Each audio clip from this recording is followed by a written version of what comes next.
Australia దివంగత cricketer Philip hues అంత్యక్రియలు ముగిశాయి. రాకాసి బౌన్సర్ కు అంతర్ధంగా అసూలు బాసిన ఈ 25 ఏళ్ల క్రికెటర్ ను కడసారి చూసేందుకు ఆసీస్ దిగ్గజాలతో పాటు అభిమానులు కూడా భారీ సంఖ్యలో తరలివచ్చారు.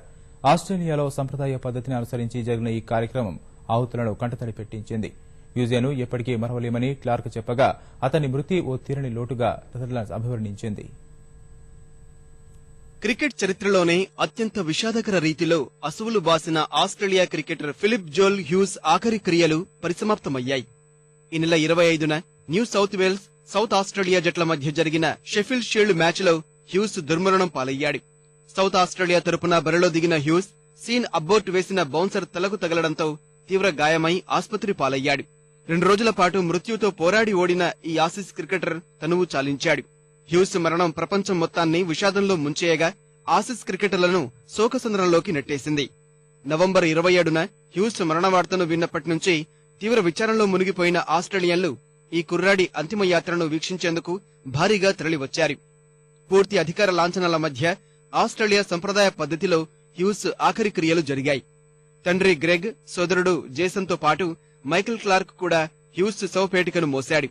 Allen Border, Adam Gilchrist, Shane Warne తదితర ఆసీస్ క్రికెట్ దిగ్గజాలు ఈ కార్యక్రమానికి హాజరవగా భారత్ తరపున టీం డైరెక్టర్ రవిశాస్త్రి, రోహిత్ శర్మ, విరాట్ కోహ్లీ కూడా వచ్చారు.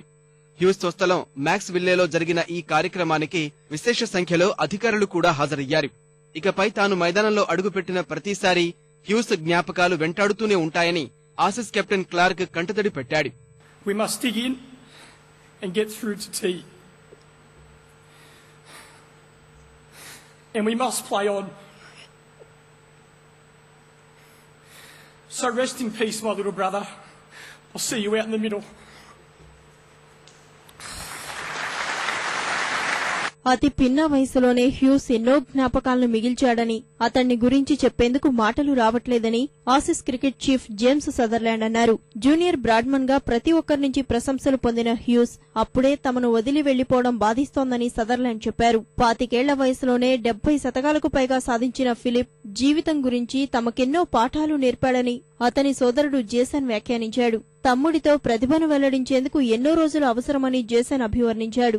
సోదరుడితో కలిసి ఆడిన మ్యాచ్లను మర్చిపోలేమన్న జేసన్ తల్లిదండ్రులను జాగ్రత్తగా చూసుకుంటానన్నాడు. అన్నను తన స్నేహితుడిగాను, తన హీరోగాను ఫిలిప్ సోదరి మేగన్ అభివర్ణించింది. సోదరుడి పట్టుదలను, అతని జీవితాన్ని స్ఫూర్తిగా తీసుకుని ముందుకు సాగుతానంటూ Megan కన్నీళ్ల పర్యంతమైంది. I promise I will talk to you every day and keep you company up there. You always protected me and stood up for me when need be. I love you, big brother. Hughes శవపేటికను మోస్తున్నంతసేపు తండ్రి Greg కన్నీళ్లతోనే కనిపించగా వీక్షకుల గ్యాలరీలో కూర్చున్న తల్లి Virginia మౌనంగా రోదించింది. Hues తల్లిదండ్రుల కోరిక మేరకు అతని శవపేటికను మ్యాక్స్ విల్లోలోని వీధుల్లో ప్రదర్శించారు. ఈ కార్యక్రమానికి భారీ స్థాయిలో హాజరైన అభిమానులంతా విషణ్ణ వదనాలతో తిలకించారు. 26 ఏళ్లు నిండకుండానే 100 ఏళ్లు నిండిపోయిన ఫిలిప్ హ్యూస్ ఆత్మకు శాంతి చేకూరాలని ప్రతి ఒక్కరూ దేవుణ్ణి ప్రార్థించారు.